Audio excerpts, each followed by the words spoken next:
What's up guys, Lou here, and this is the iPhone 5 camera test. If you haven't subscribed yet, definitely click that button right now so you don't miss out on any of my iPhone 5 coverage or tests. There's a button around you, find it, click it. Anyways, this video here we're going to be looking at the rear-facing camera as well as the newly improved forward-facing camera, which now shoots 720p, making it a viable option for shooting vlogs and things like that. Stick around till the end of the video to get all the details on both cameras.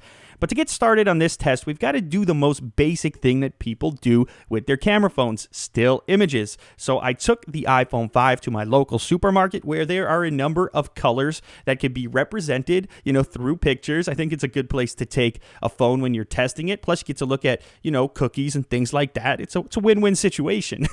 So anyways, as you guys can tell here, I mean, the results speak for themselves. This is still one of the top, if not the top, camera on a smartphone as of right now. Now, of course, the Lumia was recently announced, which is supposed to challenge this, and of course, I can't say too much about it until I've got my hands on it, so I won't talk too much about the Lumia right now. Instead, we'll stick to the iPhone, and as you take it outdoors, you can even start to see it perform even better as there's more available light. If you guys want to inspect any of these images in more detail, just feel free to pause the video and take a closer look at any of them. As you can tell, the colors are represented in a vibrant manner, but they're not oversaturated like some camera phones and some cameras, for that matter, tend to do with images like these. And another thing to notice, I'm going to look at the detail on the bark in this particular image here, and then you can see as the focus changes, it's really good at giving you more depth of field than other camera phones are capable of, because it does have that large aperture for such a small lens. But anyways, the next thing that I wanted to mention is the fact that it doesn't really tend to overexpose the areas that you don't want overexposed, which again is a common problem in camera phones. So the sky wasn't completely blowing out my image. You can see this is a good example of that. Now it also shoots these new panoramas, which are awesome and really easy to shoot. The app is really easy to use. I guess you can call it an app. It's a feature within the camera app, and it's really easy to use to make your own panoramas, so that's always a positive thing.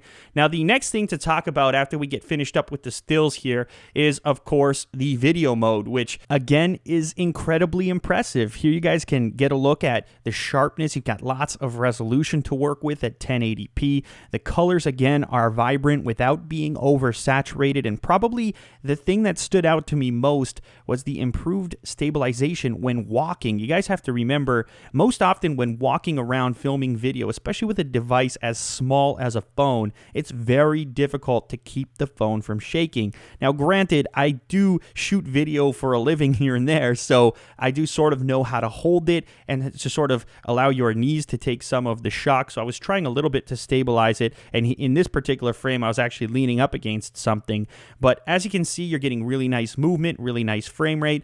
Of course, it's not going to be as stable when walking as a dedicated camera that has optical image stabilization, but then again, it's a third of the size of your average camera to begin with, and it's a phone, so you kind of have to curb your expectations just a bit. But the coloring is really nice, and as I said before, you've got lots of resolution to go around, and even when walking, it's completely usable. So I definitely recommend this device from a camera perspective. If the camera is the most important aspect of your smartphone purchase, then it's pretty tough to get better than the latest generation iPhone 5.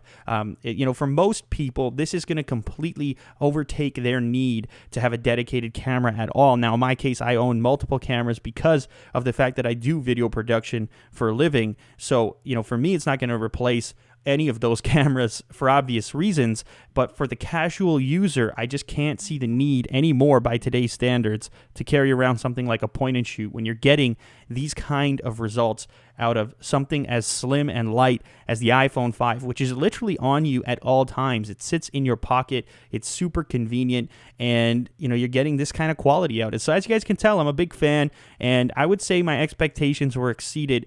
I did not expect to see these kinds of results out of the latest gen, and to see this kind of improvement over the 4S. This is just really beautiful stuff to look at.